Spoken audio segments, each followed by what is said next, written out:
story time of how God took me from a toxic relationship to a kingdom marriage. Trigger warning, trigger warning, trigger warning. If you cannot deal with transparency, then this video is not for you and you might as well slide up. So I was in a toxic on and off relationship for about 2 years before I got married with someone else before my husband. Honestly, it was the trenches. Like, your girl was in the trenches. Like, so funny because prior to this relationship, I was very much so such a girl that was just like no nonsense. I let me not only thinking that I could fix someone and also feeling bad for them disrespect myself, if that makes sense. I was letting things slide.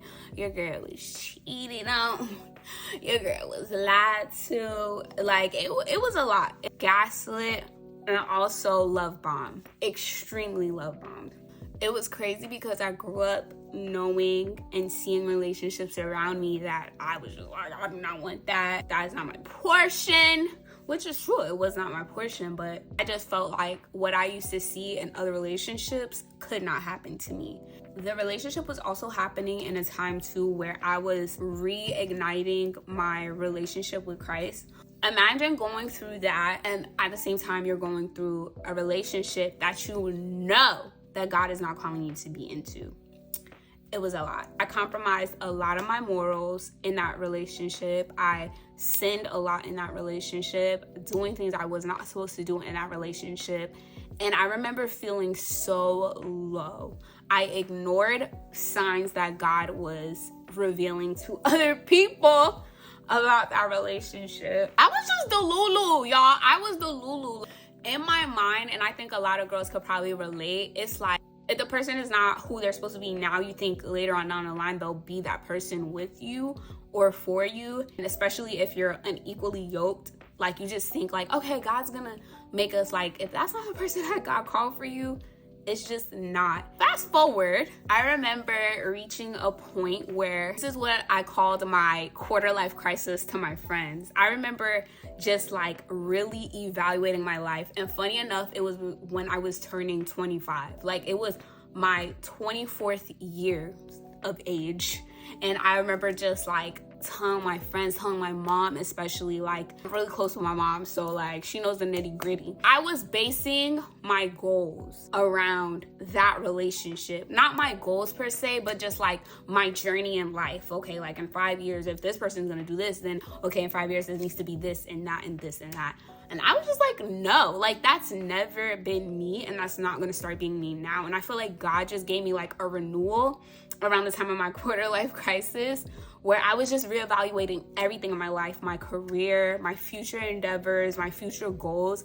Everything was being reevaluated. My relationships, my friendships. Remember telling my mom, like, no, like, I want to be married. Like, I want to have kids in my 20s. Like, I want to do this. I want to do that. Like, everything that I was like low-key putting in the back burner just to appease to someone else, I was just like, no, like, that's not what I want.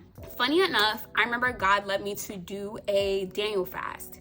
That was something that changed my life so much. My mom ended up hopping on doing my Daniel fast too. Like, she felt like, you know what, like, I'm gonna join you. I would pray a lot, obviously, during that time, but we would have this specific prayer that we would do together where I was praying with my mom at 12 noon. And at the end of the prayers, like, my mom's like a prayer warrior, so she would be praying a little longer than me. At the end of the prayer, she would pray about like my ex and be like, if this is not the person that you chose for her, to let it like gracefully, like a graceful like departure from each other, and let us not come back together, let us not want to come back together. My mom would like really like beat that in, and she's a Haitian parent, so y'all know when they be praying, they be going in. So I remember I would hear it. I was not annoyed to hear it in the beginning. It's like when you're trying to drag a little kid to do something that, you know, like you're trying to take your child to the doctor and they're scared, but you know it's gonna be so good for them to get whatever treatment that they need. You just know that this is going to be a good thing for your child. But then at the end, the child gets a lollipop and they're like, oh, everything is forgotten. So in the beginning of those prayers, I felt a little bit irritated. And then as the Daniel fast progressed, I remember feeling so like, yes, like I remember finally accepting it, because in prior times while I was in this relationship, I was so scared to pray the prayer of like, God, if this person is not for me, take them out, because that's not what I wanted. My flesh wanted to be with him, and I wasn't even allowing the Holy Spirit to operate in my life in that aspect. And I came to a point where I finally started accepting it. God did his thing. In the book of Daniel, God said to Daniel basically that it wasn't towards the end of the fast that Daniel did that God was like, you know, I listened to you when I heard you, like you completed it, so okay, like that was it. No, God heard him from the very first time he prayed and decided to do it. The funny thing about this fast was I was pushing it away for so long. Like I did not want to do this fast. I felt it pounding in my heart to do it literally that whole summer. I remember I did it starting around September of that year, and then it ended in October. Literally the whole entire summer, I was avoiding this fast like crazy because I knew what it entailed. And your girl loves to eat. Like, I already knew. Like, I'm like, no chicken?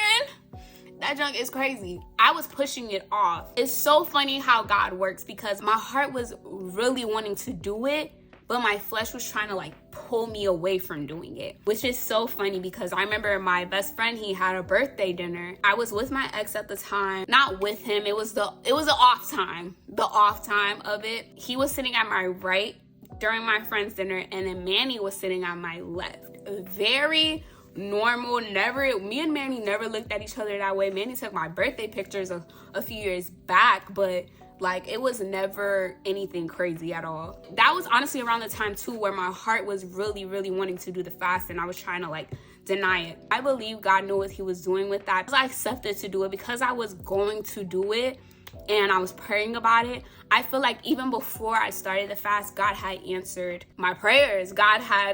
It's funny, like Manny's dad has said once, like, oh, okay, like, you know, it's because Manny was sitting on your left side because that was closest to your heart. And God is funny. As the author of my life, he was just like, let me make this girl's life a comedy. He was sitting right here next to me, and we had no clue, and I had no clue what God had in store. So fast forward, because sorry, I'm a rambler, okay? After the fast, I ended up literally losing all feelings for my ex. I didn't even want to be friends. I remember sitting down with him and we were talking. I had this realization, like I don't even understand how to describe it besides like in the girl ways, like the ick. Like I got such an ick that was just like, that ick was only given by God, because the Holy Spirit, honestly, because I was just over it. Like I was just like, yeah, my birthday's in a couple months. I'm about to be 25. I don't want to deal with this anymore. Fast forward a whole month later, me and Manny started dating. And then fast forward, obviously, he proposes in 5 months, and then we get married this year. I say all this to say to my girlies, do not be discouraged.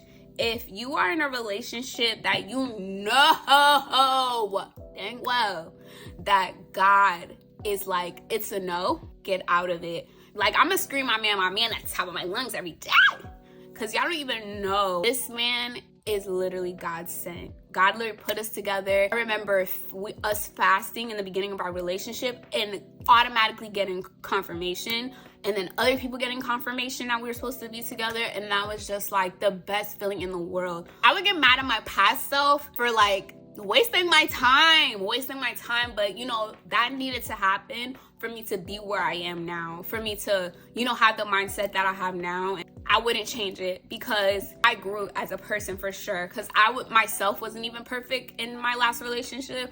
I feel like now I'm at a place where I'm like, okay, wow, I grew from this, I grew from that, I grew from this, and I'm very, very grateful. Again, to my girlies, get out the trenches, because God has something way better in store for you. You are a princess, your father is a king, and don't forget it. And if you don't have a man that's even treating you like his queen, that's loving you as Christ loved the church, get out of there. God knows what's best for you ultimately, and that's the lesson that I learned, and I'm still learning it every single day. See you guys next time.